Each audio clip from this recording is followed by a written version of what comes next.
Metro రైలు ప్రయాణికుల నుంచి parking ఛార్జీలు వసూలుపై ధర్నాకు దిగారు పబ్లిక్. మెట్రో ఎల్ఎన్టీ సంస్థలు తక్షణమే నిర్ణయాన్ని ఉపసంహరించుకోవాలని యువజన సంఘాల నేతలు డిమాండ్ చేశారు. నాగల్ మెట్రో స్టేషన్ దగ్గర ప్రయాణికుల నుంచి సంతకాల సేకరణ కార్యక్రమాన్ని నిర్వహించారు. ప్రయాణికులు ఇప్పటికే ₹100 చెల్లించి మెట్రో ప్రయాణం చేస్తున్నారన్నారు. మళ్లీ పార్కింగ్ ఛార్జీల పేరుతో వసూలు చేయడం దారుణమని మండిపడ్డారు. ఈ ధర్నాలో ఏఐవైఎఫ్, డివైఎఫ్ఐ, పివైఎల్ నేతలు పాల్గొన్నారు.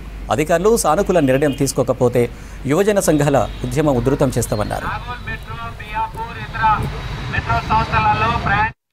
మెట్రో సంస్థలు సంయుక్తంగా ప్రయాణికుల నుంచి ఈ ఛార్జీలు వసూలు చేయాలని చెప్పి ఆదేశాలు ఇవ్వడం జరిగింది.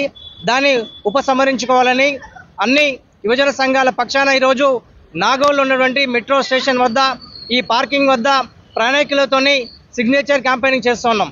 ప్రధానంగా ఈరోజు మౌలిక వసతులు కల్పించకుండా కనీసం పూర్తి భద్రతా ప్రమాణాలు, సీసీ కెమెరాలు, లేకపోతే టాయిలెట్స్, లేకపోతే ఇతరత్ర మౌలిక వసతులు కల్పించకుండా ఈరోజు ప్రయాణికులను నడ్డి విడిచే విధంగా ప్రవర్తిస్తున్నటువంటి మెట్రో సంస్థ తీరుని ఈరోజు యువజన సంఘాల పక్షాన మేము తీవ్రంగా ఖండిస్తున్నాం, వ్యతిరేకిస్తున్నాం. ఢిల్లీలో ఉన్నటువంటి మెట్రో స్టేషన్ కానీ, బెంగళూరులో కానీ ఈ స్థాయిలో వసూలు చేయట్లేదు.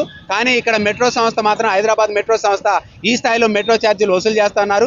ఇది సరికాదుగా భావిస్తూ ఈనాడు మాన్యువల్ సిగ్నేచర్ అనేది చేస్తా ఉన్నాం. ఈ సిగ్నేచర్లో చాలా మంది పాల్గొంటున్నారు. ప్రయాణికులు కూడా దీన్ని తీవ్రంగా నిరసన వ్యక్తం చేస్తున్నారు. ఇకనైనా తాత్కాలిక వాయిదా కాదు, పూర్తి స్థాయిలో ఫ్రీ పార్కింగ్ ఏర్పాటు చేయాలని చెప్పేసి డిమాండ్ చేస్తూ ఈ పార్కింగ్ ఫీజులు అని చెప్పారు. యాక్చువల్గా నేను నాగోల్ నుంచి సికింద్రాబాద్ వెళ్ళడానికి ₹40, ఇంతకుముందు 36 ఉండే. కన్సెషన్ ఏదో వచ్చేసారు ₹40, 2 and 4 ₹80 అవుతుంది. నేను కార్ ఇక్కడ పార్క్ చేస్తాను. మెట్రో ఛార్జెస్ కన్నా ఎక్కువ పార్కింగ్ ఛార్జెస్ అయితే తట్టుకునేది ఎలాగండి? చాలామంది మ్యాక్సిమం బస్ సర్వీసెస్ ఫ్రీ పెట్టినా కానీ ఈ మెట్రో ట్రైన్ ఉపయోగిస్తున్నారు. ఎందుకంటే convenient, traffic convenient, as well as డబ్బుల విషయంగా కూడా ఓకే, నో ప్రాబ్లం.